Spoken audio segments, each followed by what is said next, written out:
Welcome back, everyone.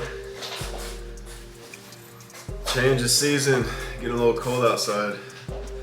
The long sleeve shirt on and the sweatpants, but it's a nice little vibe. I'm in Florida, so it's really not even that cold, but we're finally getting our little change of season, so it's nice. Embracing it. Gonna be headed up to Georgia in a couple weeks again, see family, hit the mountains. It's gonna be nice. Nice change of pace. Been in grind mode, just really buckling down with work. Still got an eye on things right now, but good start to the week. Feeling good. Everything just aligns in my life. Like when I'm on the right track, I feel better. Anxiety's less, stress is less. Work seems to do better. It's kind of like how they say how you do one thing is how you do everything. I used to laugh at that, but it's really true, guys. On a micro level at least. Like how they say, oh, make your bed in the morning.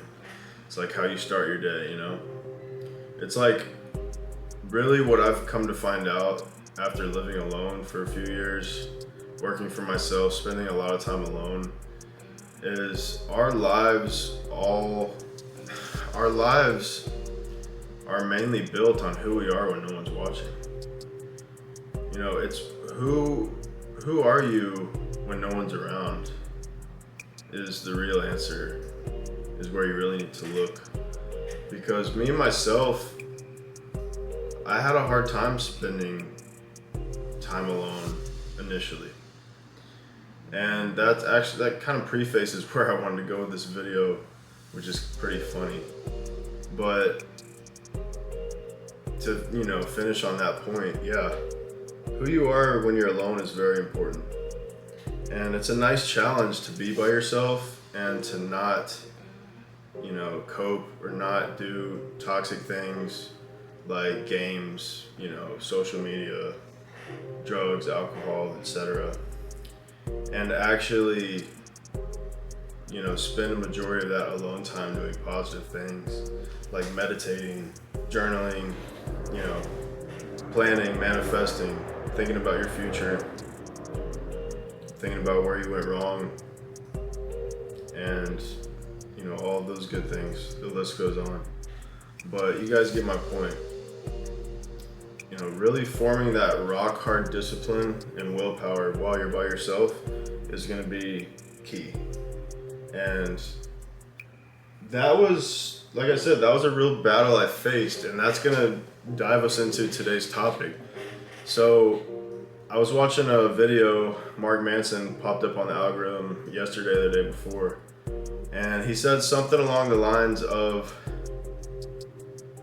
he was talking about validation, how we have this, most people have this validation problem. And basically what he said is, you're never gonna stop chasing validation. Like it's in our human nature. We can't stop chasing it. And the problem is a lot of men want validation from women. But we have to change our perspective. And this is going against human nature. So this is deeper, animalistic, deeper logical stuff that we have to rewire our brains. But we have to change the validation seeking from people that aren't significant to validation from the people that are. Like, we should be working to actually make our parents proud. We should be working to make our family proud. We should be working to better our lives and elevate and surround ourselves with better people. And to do that, we need to bring to the table, we need to provide value. And this is where we get it wrong, because I feel like as men, a lot of times, especially in our younger years, we're chasing validation in the wrong ways. And that was where I went down the wrong road. All I cared about was validation from whatever girl I wanted to sleep with at the time. And the pathetic thing is, most of those girls I saw no future with. I didn't even really care about hanging out with them, besides my animalistic urges. And this is the path where a lot of people go down. And it doesn't even have to be guys and girls, like guys for girls validation. You know, this can just be like social media. This can just be like your ego. This can just be like any example of that. Like, the only validation that we truly should seek is God's. I mean, honestly, if you want to call it for what it is, I mean, that's what I believe. I mean, who others' validation do you really need? You know, oftentimes people go on the right path in life and their own family doesn't validate them.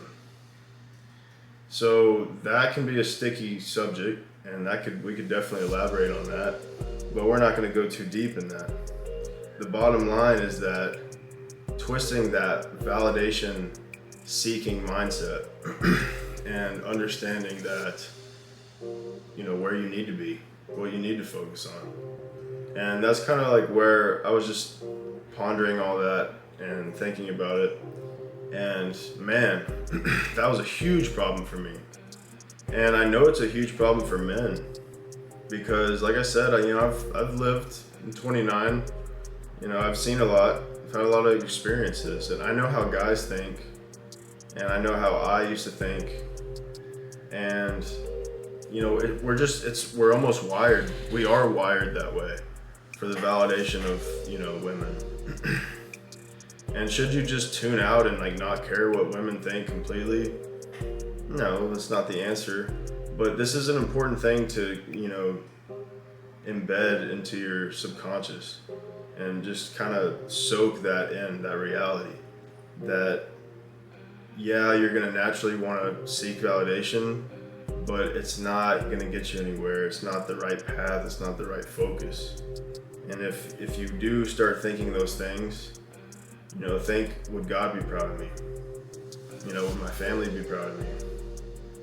You know, it's not all about trying to impress women.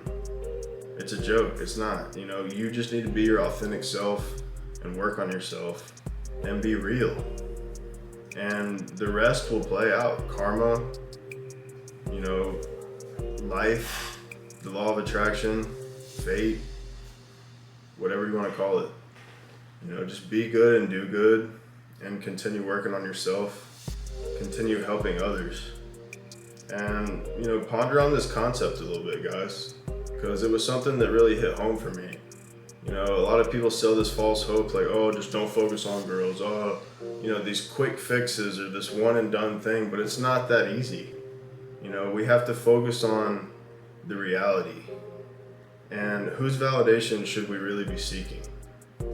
So, just ponder on that, guys. Video of the day. Take care.